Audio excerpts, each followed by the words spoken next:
So if you're thinking about selling your home and buying one, this video is going to show you strategic ways on how to buy and sell without feeling so overwhelmed.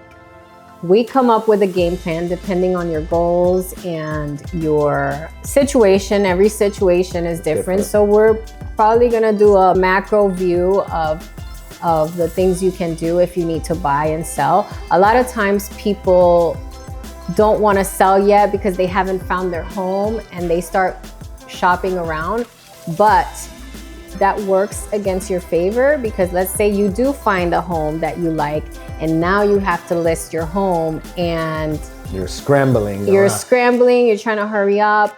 9 times out of 10, that seller is not gonna accept your offer without your house even being on the market. And having a contingent sale also reduces your chance of your offer being accepted. The best way to do it is listing your home first, getting it under contract, and then we start looking at properties. I know people say, oh, what if I don't have enough time? What if I don't find the house? There are different ways we can do. Typically, you get 30 days to close on a contract. We can extend the contract if you needed more time to look for a house. We can also put plan B in place. Let's say the buyer for your home doesn't want to extend. We also talk about plan B. Maybe we find an Airbnb or you can stay with a family member for a month or two. That way you can have time and the flexibility to look at homes without feeling rushed. Some people don't want to feel rushed when buying another home. So those are the ways, those are one ways that we can plan this out. Why do you think it's better to put it on your house on the market first than actually just going to find a house? You know, it happens both ways. Sometimes people find the house that they want and that's what it takes for them to sell their home. Everybody's different, right? But the reason why it's better to list it because remember our client that moved to another state, they were carrying 2 mortgages and then you're feeling desperate, you have to accept whatever offer comes in. So when you put your home on the market first and you get it under contract and everything is good, solidified, you negotiate, you're not feeling as desperate as if you were having to carry 2 mortgages at the same time. So can you explain to me other options that someone that doesn't know, what are other options that they can use in this type of, if they wanted to go ahead and proceed with the sale? We have had clients that have found their dream home and now we have to scramble and put their home on the market. And there's programs that we can offer depending on your situation. You may have equity that we can use as a down payment for the next house, but that is a little bit riskier. It's almost like having kind of 2 mortgages at a time. There are programs that will help you without such big risks, but that is more riskier to do. But sometimes it happens. If you find your dream house and you want it and you don't want to give any contingencies to the seller, some clients feel like that's the plan, the route that they want to go to. Another question that we get often is, how long do I need for preparation to put my house on the market? In that case, every case is different, right? There's some houses that are move-in ready. There's houses that need a little bit more TLC to get them ready for the market, right? That's why it's always good. I always tell clients, it's always good to get with an agent first and maybe walk that house and see how we can prepare this house, because you don't want to go crazy and just let me start painting walls, but you don't want to do that. Maybe there's things that we can go around and cost effective, you know, maybe some curb appeal for the house. So every case is different. So I always recommend get with an agent, get with your agent or get with us and we'll come up with a game plan. I think a good rule of thumb, if you're thinking of selling, is to reach out to your realtor ASAP. Hopefully it's us. Because then we can kind of guide you if you need to do any adjustments in your house and we have the time to do that. A good rule of thumb would be 3 months. We've had clients that need to list right away, so we can do it in 2 months. You have to also think that it takes us time to get the house ready for pictures and things like that. Maybe you need to put some furniture away or some stuff away. We can do it in as little as a week or two, but it's better if you give us enough time to plan and prepare, and that way you're not feeling rushed, because a lot of us have jobs that we have to attend to and we don't have the time to get the house prepared. So I think between 3 and 6 months is a good time frame. Because it takes 2 to 3 months in today's market, it's taking 2 to 3 months to sell a home on average. If it's priced right, another seller may not take your offer if you still have to sell your home and it's contingent. Are you seeing a lot of contingencies today? We are, but if your home is not on the market, then the chances are very low. Right. If you want to make your offer more appealing, then having your home already under contract is going to be valuable for the home that you put an offer on, because that means you're already ready to go, versus another person that still doesn't have their house on the market, and you have to take into account all the preparation that it takes to put your house on the market.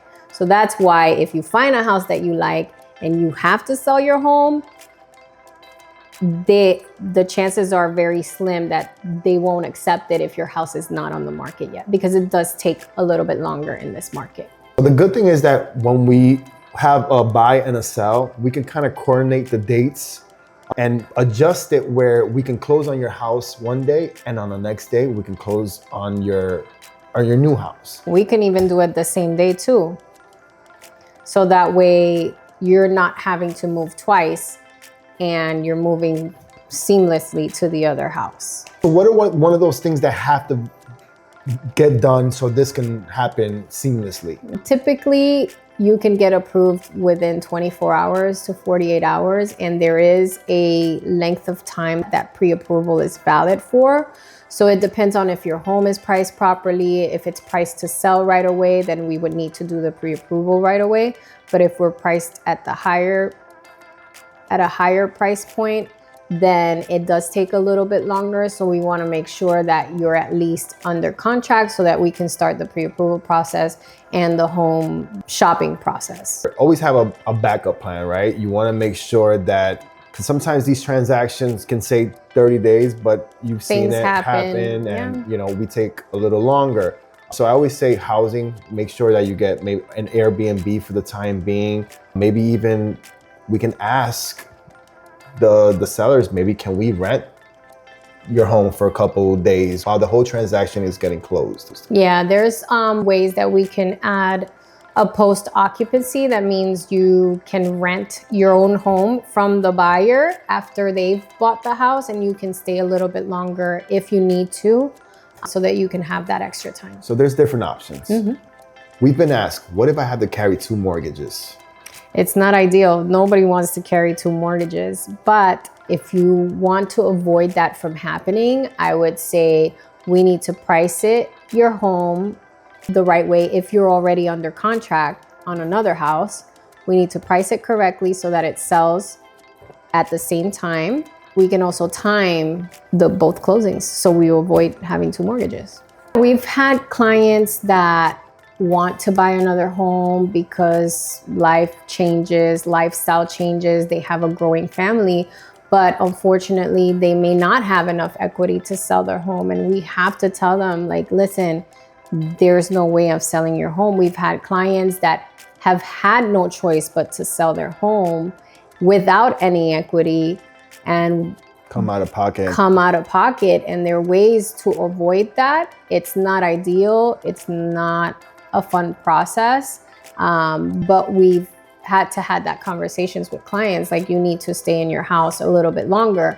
Sometimes it's a situation where their lifestyle changes completely and they have to move to another state or another country or whatever the case is. And we had that with one of our clients where we tried it on the market so that we could try not to dinge their credit or their finances, and the price was just not working and we had to short sale it. And that's a tough one. And that's a tough That's a tough thing to go through, is a short sale. Even worse is a foreclosure. So we do have to have some difficult talks with clients like, hey, it's not working in your favor. Okay, so 5 costing mistakes that you want to avoid. Number 1, falling in love with a home without really understanding the numbers. Having a game plan in place, that way you know exactly what your moves are. Plan B, we tell you plan C, and we tell you everything, so there are no surprises. Number 2, pricing incorrectly, which can delay the sale.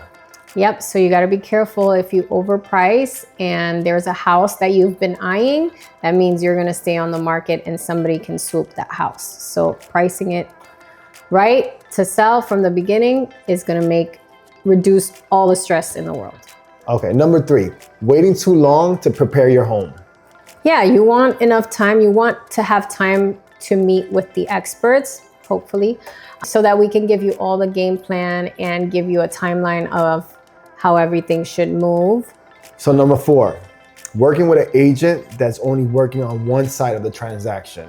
Yeah, it's important that you have an agent that knows what's happening on both sides. And a lot of times our clients are relocating to another state or whatever the case is. And we do have agents that we trust in other areas. So having a team in place where we're all communicating and seeing all the deadlines and if the process is moving smoothly or not, that way you have a good, solid team in place. And number 5, not planning for backup housing. Yeah, you don't want to be left stranded, not knowing what to do, not having somewhere to go. So talking with a family member who can allow you to stay there, maybe setting up that post-occupancy so that you can stay in your house until you find another home or until you close on the other home. So having those options in place, and we go through them with you in person. And it's all on a case-by-case scenario. So there you have it, guys. Every case is different, but planning early gives you better options.